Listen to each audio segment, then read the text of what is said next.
好，一旦装好之后，各位可以直接按开启，或者是呢，当然你装好了之后也会在程式集里面，然后翻一翻，找一找，也是会找得到，找得到那个我们叫 Friend Labs。哎，等一下，错了，来再一次啊，有找到了，哎，刚才有看到哈，Friend Labs 执行起来。我的第一个画面刚才跑掉了哈，我先讲第一个画面没关系，你就按确定就按确定的，因为哈，第一个画面主要是说，他希望你先设一下那个多久时间抓一张图，还记不记得？有些同学是那个上周没有听到，我再讲一次哈，一般的影片通常是1秒钟拍30个画面，我们通常用中文来讲会拍30个影格，那个影格的名称就叫做 frame， 这里有没有看到 frame？ 1秒钟会有30个 frame， 我们才可以看那个影片很流畅，才可以很流畅。然后这个呢，我们现在下载的这个叫缩时摄影。缩时摄影呢，是可以把本来要发生，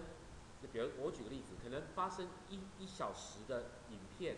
我可不可以在5分钟或10分钟把它快速播完？它那个快速播完的感觉，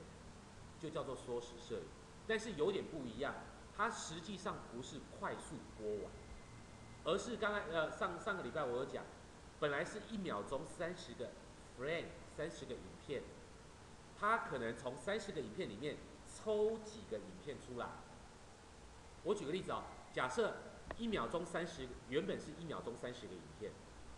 我每30个影片我只抽一张，第1秒我抽一张，第2秒我抽一张，第3秒我也抽一张，一直到第30秒我也抽一张，然后我再把这个30秒里面各抽一张的凑成1秒钟，那这1秒钟里面会播30个画面，就是刚才我从每秒钟抽一个画面出来的。OK， 所以来看一下缩时摄影这边就有写说，这套软体 interval frame interval 就是那个区间，时间的区间，我要多久抓一张？本来照理说是1/30秒抓一张，那个我真正在拍摄影片的时候是1/30秒抓一张。现在这里它预设是我1秒钟抓一张 ，OK， 1秒钟抓一张，然后我拍了30秒的时间，最后产生出来的时候是只有1秒钟而已哦，因为刚才我说每1秒钟只抽一个画面，然后凑成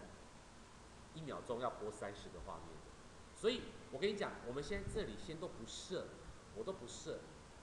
我就直接开始。这边就是录影，我们就可以录一下，来看一下我一录影了之后，哎，等一下，这个是刚才各位跑出来，我先按确定。好，我看一下哦，哎，它好像一定要设定一下，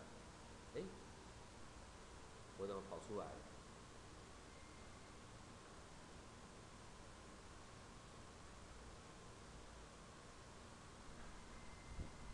好，没关系。照理说哈，应该是在这个摄影机里面先按一下，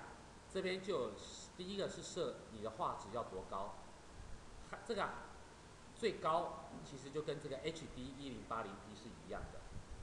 OK， 好，那我点1080p，你看其实它可以到1920×1080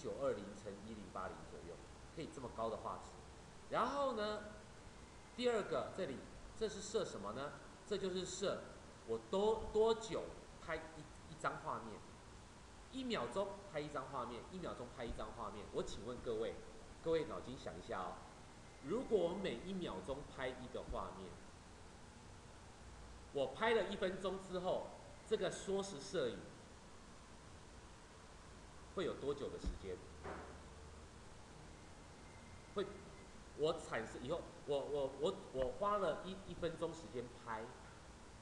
拍了之后产生结果之后，那个影片剩多久？每1秒钟我才拍一张画面。那如果我这样放了拍1分钟，我拍了1分钟，请问到时候缩时摄影的影片会有多久时间？啊？2秒钟，对，就只有2秒钟。然后别忘记哦，因为1秒钟抓1张，所以30秒抓了30张才变成1秒钟的影片。然后所以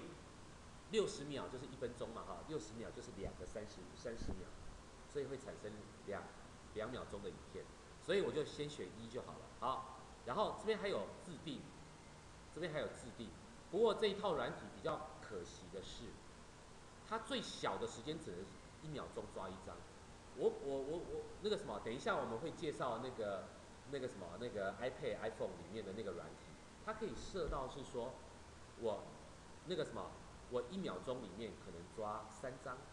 或抓5张，那个画面会看起来更顺畅一点。好，那我先就设1秒钟，好，然后就既然已经是1秒了，我就按取消，这时候就可以开始录影。我怎么都会跳掉？来，没关系，我请各位先执行一下，因为我有在另外一个地方我有摄影出来了。各位，其实有些同学现在已经开始摄影，你可以摄影看看，哦，你可以也稍微动一动，跟一直静止在那边拍那个大家可能中间有同学在动的影片，都可以试试看。哦，甚至有同学现在已经在拍我在讲课了，然后到时候你就看我的动作会动得很快。OK， 哦，而且各位在拍的时候，这个影片的底下，你有没有看到有一个数字在动？那个数字在动，就代表说你现在已经累积我忘记是累积多久时间，还是不是累积多少？等一下我再看一下，因为我现在这个执行不起来。来，所以各位可以先执行一下，那执行起来之后，等一下我再教各位怎么那个哈。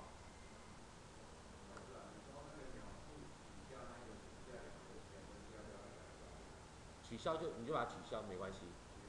我们因为预设它就设定好1秒钟拍1张，它是预设的。